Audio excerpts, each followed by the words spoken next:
The ending of The Sopranos was lazy, unearned, smug bullshit, and I'm tired of everyone defending it. It's one thing to say you like the ending of a show. Even if everyone else hates it, who cares? You like it, you know you like it. But the ending to The Sopranos is different. It's not enough for people to just say that they liked this ending. The entire internet jumps out of their seats to defend the honor of this ending of this show. And that annoys me. I don't like it. So join me as I create dysentery among the ranks. The Sopranos is one of the greatest TV shows of all time, and even though I've seen better shows, even I can agree with that statement. But there were plenty of things I didn't like about The Sopranos. I wasn't a fan of the first or last seasons. The first season feels unfinished, and the last season drops the ball in so many ways. It's a disappointing mess. The whole show alluded to a war with Johnny Sack. Never happens. The whole show alluded to Christopher betraying Tony, like for real. Never happens. Tony kills Chrissy pretty unceremoniously for their relationship being the most important one on the show. AJ, who was struggling in major ways the whole final season, is cured of his depression by porn? I mean, I know that happens in real life, but that's hardly good storytelling. Hell, even the final scene between Tony and Dr. Melfi was just kinda whatever. You couldn't have Melfi at least, like, vocalize her final analysis on Tony? You can't show this room some reverence? I think that's what really did it for me. The final season of The Sopranos just doesn't show reverence for anything that came before. So many things aren't tied up, and yeah, the show may have left a couple things untied before, but never like this. Never with a main character. So I guess first I should tell you why I think the ending was bad. At face value. All of the reasons I hate the ending of this show can be boiled down to this. No one who invested 8 years and 86 hours of their life in a show should mistake its ending for their cable going out. And do I have to explain why? You don't have the final episode of a show cut to black with something that was built up for that long hanging in the balance. You don't end it like that. Period. It's fucking lazy. And if you planned it that way, that's even worse. That means you had time to come up with something better. And don't get me wrong, a story can have closure and still be a bad ending. That can absolutely happen. You can still botch an actual ending. But I respect a botched ending so much more than a bad open ending because at least they tried. This is also a very poor way of executing an open ending. Countless stories have had open endings, and although most of them suck, there are ways to pull them off that fit the context of the story. You don't ever just cut to black. Take the extra steps. The cut to black was clearly done to make Tony into some sort of Schrodinger's mobster, where one of two things happens. He either gets whacked by the remainder of Phil's crew or by his own guys, or he doesn't and goes on to get whacked another day, which doesn't matter too much, because at this point, Tony is really over being alive. He gets no joy out of life except for the brief spurts that feed his id and are always short-lived. Combine that with the fact that his crew is fucking obliterated, so he doesn't even have power anymore, plus the only person on the entire show he could ever be somewhat truthful with dropped him as a client. There's nothing left for this guy. But even if they had shown this in a more palatable way, this still feels like an enormous middle finger to the audience. That's the biggest reason people don't like this ending. It's not because we don't get it or aren't smart enough. It's because we just spent 86 hours watching this fucking show. An ambiguous ending in a show is very different than an ambiguous ending in a movie. Movies can get away with that if done well because a movie is a movie. It's a couple hours. For example, I'm okay with the way No Country for Old Men ended because it's only 2 hours of my life. The Sopranos is 86 fucking hours long. 86 hours. 86 hours! You don't end an 86-hour long story like this unless you're doing it with contempt for the audience. And if you have contempt for the audience that made your show the most popular, talked about show on TV while it was being aired, the audience that considered your show the greatest thing that had ever aired on TV up until this point in history, alls I can say is, you're a douchebag. I'd now like to bring up some of the popular arguments people make for why the ending of this show is genius, and rebuke them. The show is from Tony's point of view. It cuts to black because he just got whacked. This is the most common argument, and it's complete bullshit. Because if the entire show was from Tony's perspective, he would be in every scene. Nothing would be happening behind Tony's back. And I don't know if we watched the same show, but from what I remember, there was tons of shit that happened behind Tony's back. Tony was not present when Vito got caught sucking dick, when Janice kills Richie, all those times Chrissy complained to Adriana about him, Pussy turning rat, Paulie seeing the Virgin Mary in the Bing, etc. That would make the show suck. The fun is in him discovering these things. Remember the Pine Barrens episode? That whole episode was Christopher and Paulie in the woods. Tony was barely in it, and he certainly wasn't in the woods most of the time. Bobby foreshadows the ending by saying everything goes black. No, he doesn't. He never says this. Rewatch the scene with them in the boat. He says, you probably don't even hear it when it happens, right? And that's it. Is that foreshadowing? Sure, it could be. But he never says everything goes black.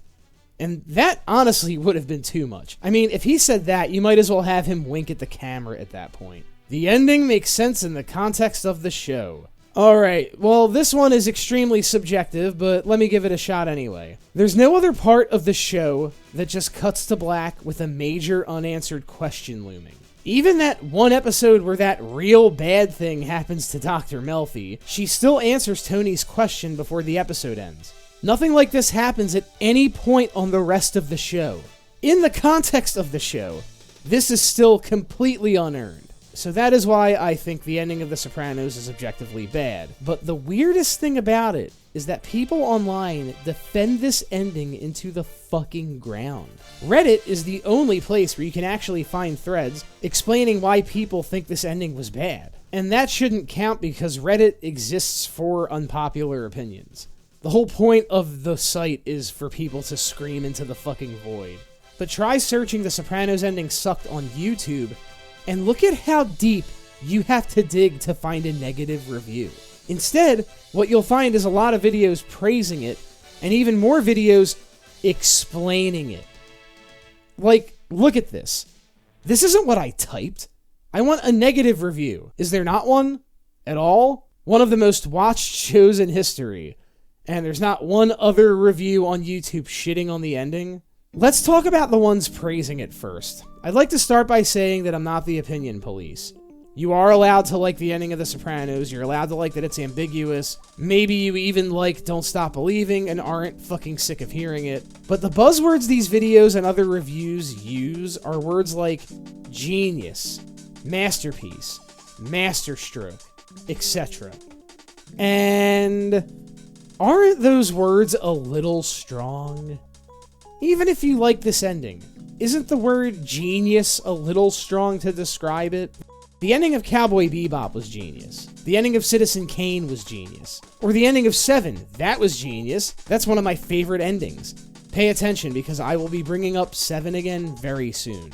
Then there's the ones who like to explain the ending. And there are a fucking bajillion of these. And kids, I'm here to tell you something very important that's going to help you enjoy media for the rest of your life. If you need a story explained to you in order to understand it, then it's not a good story. I'm not talking about symbolism or motifs or themes. I'm talking about the story. The ability to understand the basic story or plot points, or in this case, an ending to a story. There are exceptions to this, like if you're a child, have the IQ of one, or if maybe English isn't your first language. But for people with a normal or higher IQ, watching something in their native tongue, if you're watching something that doesn't make sense, it's probably because it doesn't.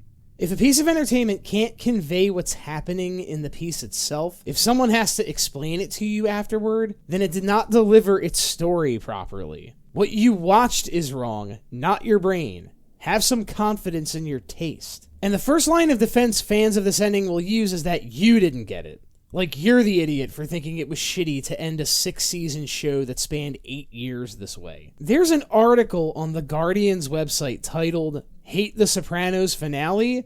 You're not a real fan of the series." And all I can say to this is fuck yourself. You're seriously trying to gatekeep the fucking Sopranos? I hated this ending because I was a real fan of the series. I watched 6 seasons of hour-long fucking episodes for something better than this. Your fans loved and supported your show for years, making it the most talked about show in history when it came out.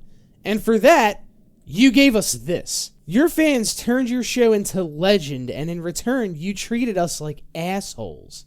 But the real question is, why? Why did David Chase end it this way at all? I think David Chase was channeling John Doe from Seven when he wrote this ending. He probably couldn't think of a real ending, then thought, what if I just cut to black and leave it ambiguous? Holy shit.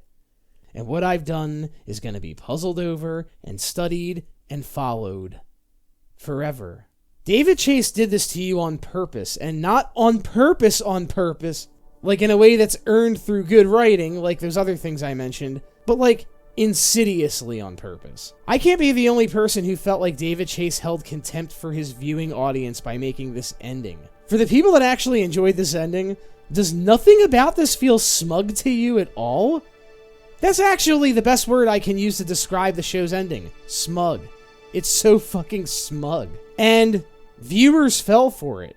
Holy shit, some of you actually watched this ending and thought it's genius, pure genius. You're all over the internet spouting this ending's genius. And it's really strange, because that was not happening when this show first ended in 2007. There's an anecdote online about how when the show first ended, people were wondering if their cable went out. And I'm here to confirm to you that this is 100% true. Right after the show ended, me and my best friend, who I lived next door to, went out on our stoops and asked each other if our cable went out. Then a bunch of our other neighbors came out to ask too. When this show first ended, everyone, and I mean everyone, fucking hated it. If you were around the day after this series ended back then, your friends, classmates, coworkers, every one of them would have been talking about how disappointing this ending was. And this is still the general consensus off the internet. It's on the internet that these videos and think pieces exist. It's on the internet that everyone had to cope. To the point where some of you, certainly not all, but some of you, definitely only think this ending was genius because the internet told you to think that. Allow me to explain. The Sopranos has been off the air for a long time, so most of the people who are currently watching The Sopranos are doing so because someone recommended it to them or they read online that it was one of the greatest shows ever and they should watch it. Now, I'm curious to see something. Among those people, how many of them went into the show knowing, ahead of time, that there was a lot of buzz about the ending, even if they didn't have spoilers? If someone recommended the show to you, I think maybe they might have said something like, you're not gonna like the ending, or a lot of people don't like the ending, or maybe I love the ending if your friend happens to wear fedoras. But if you were inspired to watch it based on things you've read online, oh boy, you definitely read something about the ending. And if it was an internet critic, it was probably something positive. I mean, it only takes a few keywords for a bunch of pages about Sopranos ending theories to pop up. My theory is that the reason people watching this show long after it debuted started to trick themselves into liking it is because they preemptively got some sort of info on the ending beforehand, so they knew something crazy was gonna happen and they were ready for it. The Sopranos, being one of the most talked about shows in history, makes this ending show up on the internet a lot more than endings of other critically acclaimed shows. Now, I need you to imagine watching this show without knowing anything about the ending, because that's how everyone was watching it when the show was actually on TV. And that's why most people who have better things to do than take deep dives of a TV show on the internet hated it. A show's ending should do its plot justice, not its subtext. So that's why I'm going to chalk up the weirdly massive recent love of this ending to this statement. Most of the people who love the Sopranos ending love it because the internet told them to. Of course, when the internet does this, it gives rise to people who base their entire personality on the media they consume. Can't say bad things, someone's entire worldview is linked to this show. It's sort of like the things I spoke about in my Cult of Dragon Ball Z video, but certainly not as extreme, but it's still a cope. This is still very clearly a case of I loved everything else about the show, I must force myself to love the ending. You don't have to do that. You can still love the show and hate the ending. How do I know that? Because I love the show and hate the ending. Like I said, seasons 2 through 5 of The Sopranos is awesome.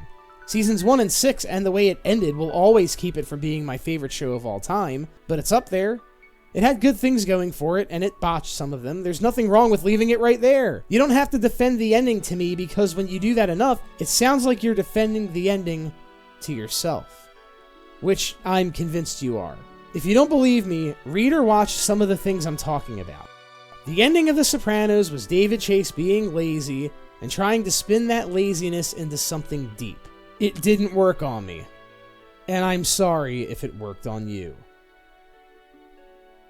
Guys, thanks for watching. Please like, subscribe, got that Patreon and the link, etc. How did you feel about The Sopranos ending? Tell me in the comments below. Or don't.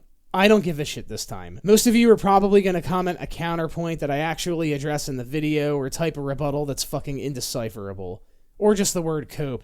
Yeah, I'm the one coping. You only like the ending of the show because the internet told you to. If you can climb off David Chase's dick long enough to write something worth reading, I might read it.